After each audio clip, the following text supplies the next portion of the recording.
Hi! Welcome! This is kind of a very different video for me, but reading is one of my favorite things to do, and I read, I guess, a lot. And lately I've read some interesting books, so I really need to talk about them.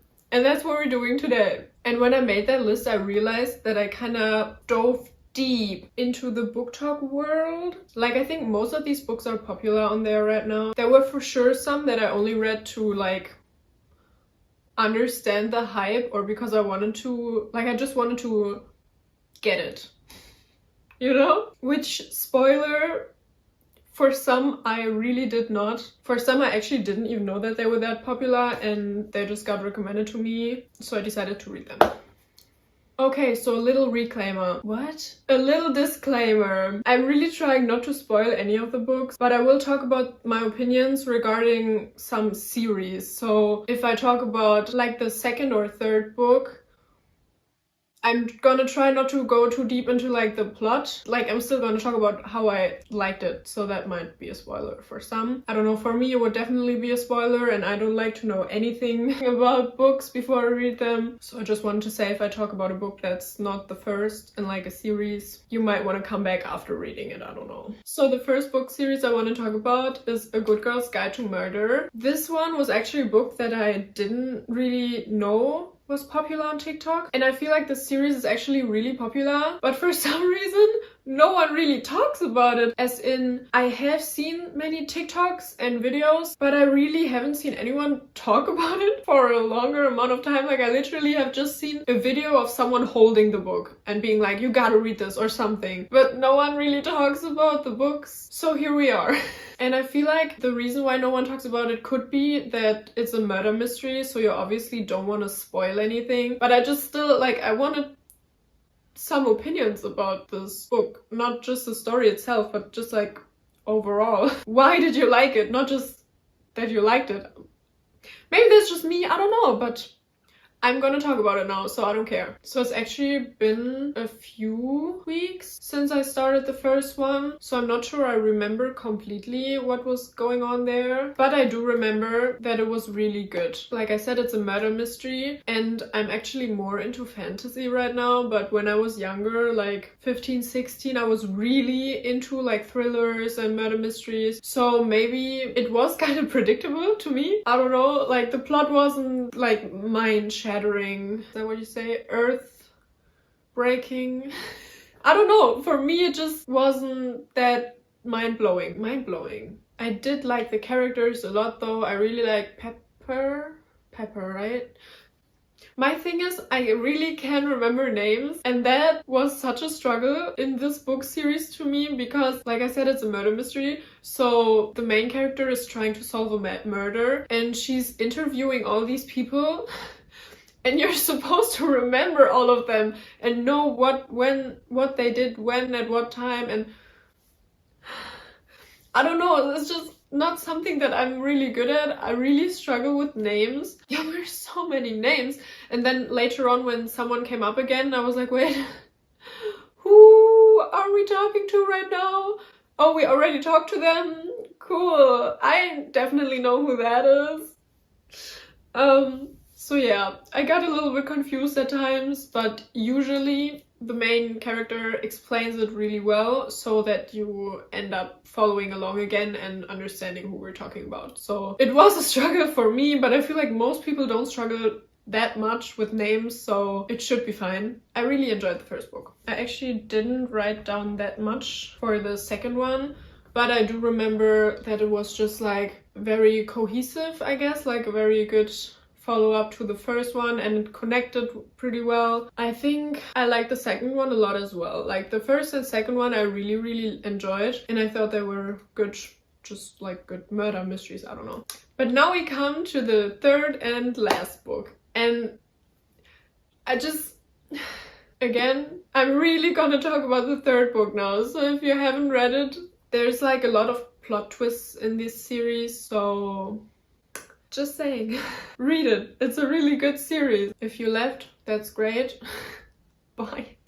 Maybe I shouldn't say that. Anyways, so The first thing I wrote down is I really can't follow all these damn names. So many characters, but it's still pretty interesting. The problem was, like I said, I started this series not knowing much because I hate spoilers so much. I really hate them. And while I was still reading the first one, I got a really big spoiler about what's happening halfway through the third book. So maybe I would have enjoyed the third book more if I had known that. But then again, I feel like I would have figured it out beforehand anyways. So I have to say, to me, compared to the first two books, this one just felt kind of different. Like it has a very different vibe, which if you've read it, you know why. But it's just, I don't know, to me it felt a little bit like fan fiction-ish. Like it felt more like someone else wrote it who didn't know the characters that well. That doesn't mean that I think what the characters were doing in this book didn't feel like it fit their character. It did, but sometimes, I don't know, for me something just felt kind of off. And I was actually pretty invested in the first part, but to me the second part, after like the big plot twist, it dragged on a little bit and it got a little bit boring, because I personally, from the halfway point of the book, I knew how it was going to end. So I was just kind of like, what are we doing for like the next half of the book now? So the first two books I like kind of better because the shocking twist, I guess, was more towards the third of the book and not that early on, so it's more engaging. And since I already knew the twist before, it just wasn't crazy to me at all. I did like the book though. Like, it's not that I didn't like the book, but the vibes just felt kind of different for me and I didn't love that. So now let's talk about ACOTAR, and I have some thoughts. So I gotta be honest, that was kind of a series that I just started because I wanted to know why everyone was talking about it. And I've read some Sarah J. Maas books before and I didn't love them, so I didn't really went into it expecting much. So for those who don't know anything about ACOTAR, because that was kind of how I went into it, we follow our main girl Feyre, who is a human girl, and I don't want to say too much, but fairies and humans live in the same world, but there's a wall that separates them, and she finds herself in the fairy world and has to deal with being there, and it's kind of a struggle. I don't know. I feel like it's like a typical story of like a basic human 17-year-old girl that ends up somewhere she doesn't belong, I guess, but then she does end up making sense there, and I feel like it's a typical story. I think that's all I'm gonna say about it. So yeah. So let's get into the first book, because tell me why the first 80% of this book, nothing was happening. Like, I'm sorry, but in my opinion, the first like 80% of this book, nothing was going on. I don't know, it's just... And then like the last 20% were such a ride that I did feel the need to immediately get the second one, which I actually didn't. I had to wait over a month to get the second book in my library. So, but anyways, the last 20% really got me so invested that I didn't care that the first 80% I was bored and nothing was happening, and I was thinking, yeah, I'm not gonna continue the series. But then the last 20%, they just got to me. I don't know. So I decided to get the second one. And like I said, I had to wait a while, but I actually didn't care. And the first book was actually the shortest, I think, of the series, and it still could have been shorter. I don't know. I feel like that says a lot, which is why it's honestly fascinating how Sarah completely switched it up for the second book. Because how did she have like no ideas for the first book and had to drag the story out like so much to get to like maybe 400 pages, only for the next book to be like almost 700 pages. And the story is actually so interesting and so much is happening. I forgot that it all was like in one book. It's just shocking to me. But anyway, in case you can't tell, I really enjoyed the second book. Are you surprised? Because I for sure was. Because here I was only starting the second book because I thought Rhys was kind of funny and maybe I could see more of him. And boy, did this book not disappoint. No, actually, I don't really care that much about Reese anymore. I'm more of like a Cassian and Ezra kind of girly now. But the story just got so much more interesting in the second book. I was so surprised. I don't know, it just felt like two completely different books to me. So that was where my ride of confusion began with the series. Because then we get to the third one, and this is where, I don't know, I'm just like, my opinions and thoughts are just all over the place because I did enjoy parts of the book. Let's start there. But there were other parts where I was just, I don't know. And like I'm saying, spoiler warning. I don't think I said that much about the second book, so like it's fine, but we're gonna talk about the storyline of the third one, okay? I just didn't care about this war at all. And the main reason was that I knew my girl Sarah would never kill off one of her characters, because you can just tell that she loves her own creation too much. Which, don't get me wrong, like, that's great. But I think in most war books, there always comes a point where you can tell if the author is too invested into their own character. And you can tell when an author knows that it's time for their character to go. That sounds kind of bad, but like, what I mean is, I would rather have a beloved character have a tragic death, and I'm so invested and so emotional over it and so sad, rather than getting like 10 scenes, and I'm sure there were 10 at least in this book, where my favorite characters are like so close to death, but it just has no impact on me because I'm thinking, well, I just know she's not the type of person to do this right now. Maybe in the future book, because I haven't read, I think there's one in between the third and fourth, so I haven't read that one, and I haven't read the fourth one, so maybe that's still gonna come later. But in this book, I knew Sarah couldn't do it, and so it felt like there were no stakes, because anytime there was like a scene where one character was like so close to death, you just knew that they would be back anyways, and literally a few pages later they would be fine. And I just don't love that, especially when, as a story progresses, the characters just become worse and they kind of start to become annoying. So I would rather be sad about a character being gone than start being annoyed by them, because then they're not one of my favorite characters anymore, and I just would rather miss them than be sick of them. Makes sense? I don't know. I also rewatched the Red Wedding episode of Game of Thrones the night before I finished the book. So if you know, you know. That maybe, I don't know, I was like desensitized to those things, but I don't know. Like I said before, that's all I've read so far. I will finish the series, but I'm just kind of scared for the last book. The third one, I was just like, some of these choices are interesting. So we'll see, I guess.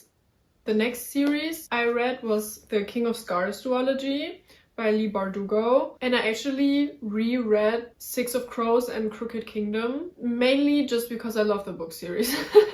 Like, I didn't even do it to be prepared, I just love this duology and I've read it multiple times. I also got the audiobooks and I listen to them when I fall asleep. I probably already listened to them like 10 times this year alone, but I only counted them in my reading goal for this year once, obviously. I love Six of Crows, it's one of my favorite fantasy series, so I was really excited to get into the next series. So just to note before I talk about this series, the author has written a lot of books in this like universe, and to understand the story you need to have read like most of them, not all of them. I personally haven't read Shadow and Bone, but to understand this one I do think you need to read the Six of Crows duology at least. I'm gonna talk about these books and there's for sure gonna be like not even some spoilers, but just because there were like 5 books before this.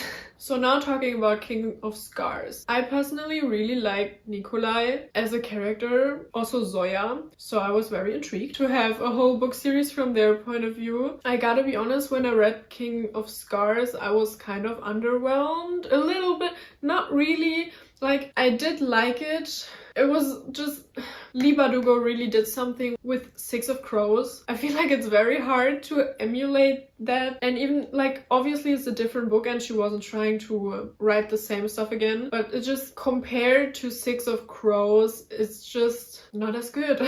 For example, Six of Crows has like a very interesting storytelling through like many point of views of different characters, but it's still like all cohesive in one story, and that wasn't the case for this one at all. Like there were a few different point of views and they were all not really connecting together, so it just felt a little bit annoying, I guess, for me to read, because you just knew that the characters didn't really connect to each other, so like why were we even talking about them? I don't know if that makes sense, but I was still kind of intrigued to see what the second book in this duology would bring to the table. And I gotta say, I don't know if that's like a popular opinion, but I really liked this book, even though it was so obvious that it was mostly fan service. But I'm a fan, so I was served and I was fine with it. This book hurt a lot halfway through, I would say. I do think it kinda dragged a bit in the beginning.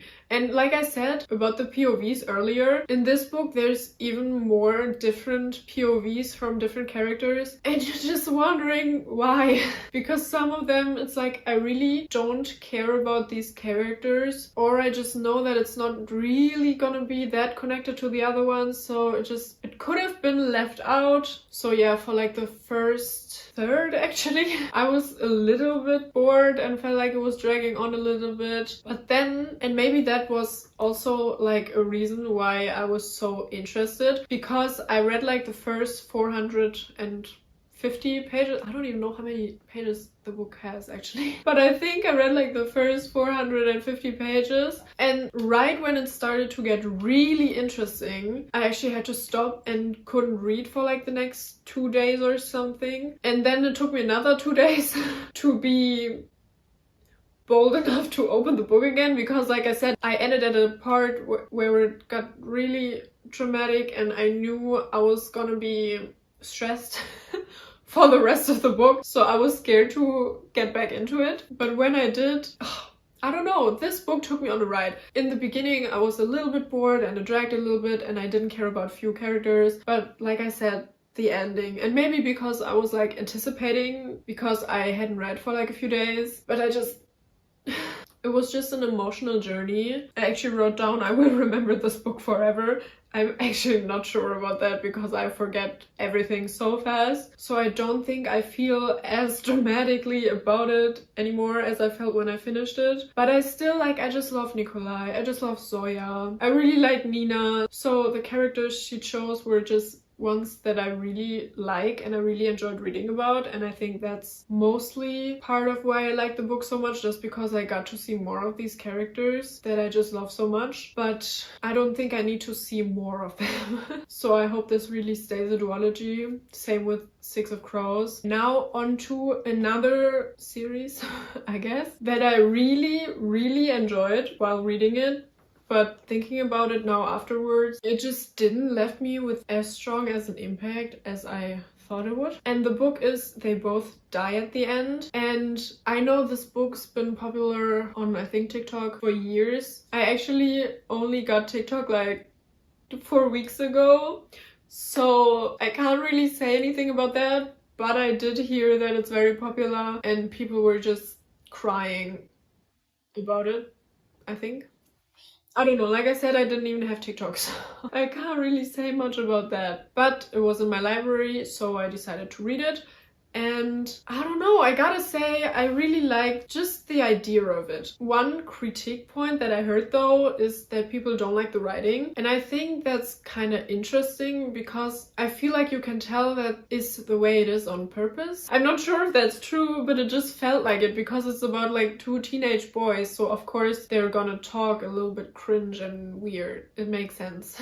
So the premise of the book is very obvious just by the name. They both die at the end, so I personally thought that name was very intriguing, because I was thinking, I don't know, if you already know that, why would you care about the rest? But the story is actually so well done, and the characters, in my opinion, are very lovable. So you just start to care about them and you just don't want anything to happen to them, even though you already know. So I don't think it's a spoiler to say that they both die at the end. Because I saw a lot of reviews that were like, I still thought they would survive, or like at least one of them, and I was like, well, to me the book would have been way less good if they didn't die at the end.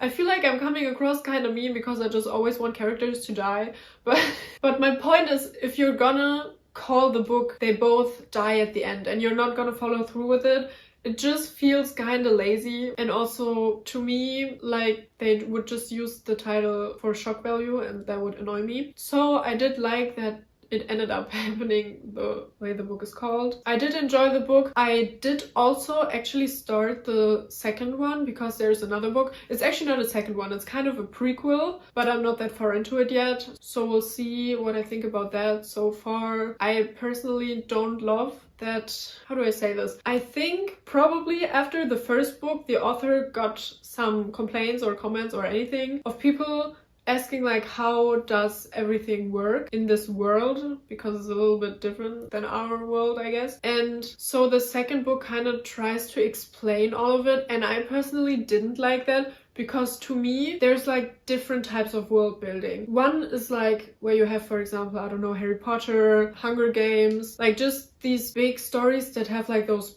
big worlds that have like all these rules that you have to follow by and all of that, and it's just like pretty clear what world we're in. But then there's also like Ghibli, for example. So in Ghibli movies there's usually like some kind of whimsical magical world that we're in, but we don't really know why or what's happening. Like the magic is just never explained, and I think that's fine because it adds to like the fantasy aspect of it. And it also feels a little bit like, you know, when you're a child and you fantasize and make up stuff, like it's never completely perfect and realistic and it doesn't really make sense, but it's fine because it's just your fantasy. And so to me, this world was a little bit more like that, like a little bit more like you don't really need to explain, like it's just there and we're fine with it. But in the second book they really started to explain everything, and that kind of took the magic out of it for me, but that's just me. So don't know about anyone else, but I really only read like a few pages though, so I'm really not that far into it yet. But I'm interested to see how it ends because this one's a little bit different, I think. So I feel like at the end is gonna be a little bit more of a plot twist. Okay, so I actually have no idea if the next book is popular on TikTok or anywhere, because I've wanted to read this for a long time and I'm pretty sure it's been out for a long time. I don't even know how I found out about it. I actually think my mom read it years ago. I don't even remember how I got to it, but I just remember always wanting to read it. And so I got that book as a gift for Christmas. And the book is called Before the Coffee Gets Cold. And I also found out that it's part of a series. I actually didn't even know that. I thought that was just this one book, but I guess there's like a lot more, like 3 or 4 more, I think. So I'm definitely gonna read them as well because this book was really nice. I really enjoyed it, and I actually wanted to finish it in one day because it was so thin compared to all the other stuff that I read usually. And I'm pretty sure I finished it 1 minute before midnight. So I was pretty proud of myself, and I read it in one day and I really enjoyed it. So what is this book about? I feel like everything I've said this video so far is like, it's kind of hard to explain. I can do it though. In this book there's a cafe that's like pretty known for when you sit in a specific spot in this cafe, you can travel through time. But one of the rules is you can't change anything. So if you go into the past, you can't change the present or like the future. So many people are thinking, well, why would I even go then? But you find out later in the book that maybe sometimes just knowing some stuff is already gonna help you in the future. And the book has, I think, 4 parts. So we are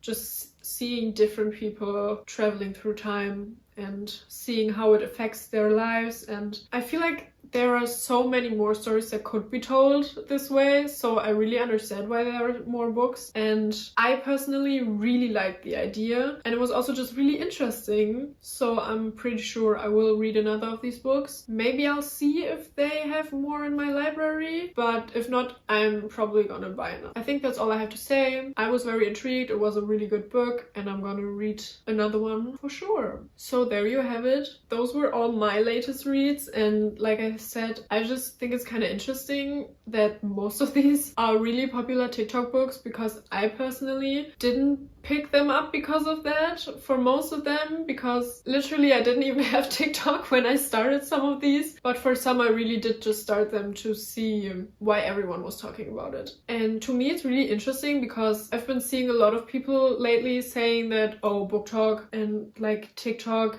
as a whole is ruining literature, or that all books are the same now. And I just think that's really interesting, because when I personally look at all the books that I read lately, I think they were all really different, not just genre-wise, but also in terms of writing style, in terms of storytelling, characters and character development. Like, I think I couldn't have had a more diverse month of reading. I mean, obviously it could be more diverse, let's not go there. But what I'm saying is, I feel like none of these books were in any way similar, and I really enjoyed most of them. So I just don't understand what that's all about. But I personally had a lot of fun reading those books, so I guess thank you to TikTok. I don't know what I'm saying, but yeah. Hope you enjoyed this. For me, this was very random, but I just really wanted to talk about these books because reading is one of my favorite hobbies, and I really enjoy talking about these books, but none of my friends really read those type of books, so I just needed somewhere to talk about, and I did that now. So I guess thanks for being the space to talk about this. Okay, bye!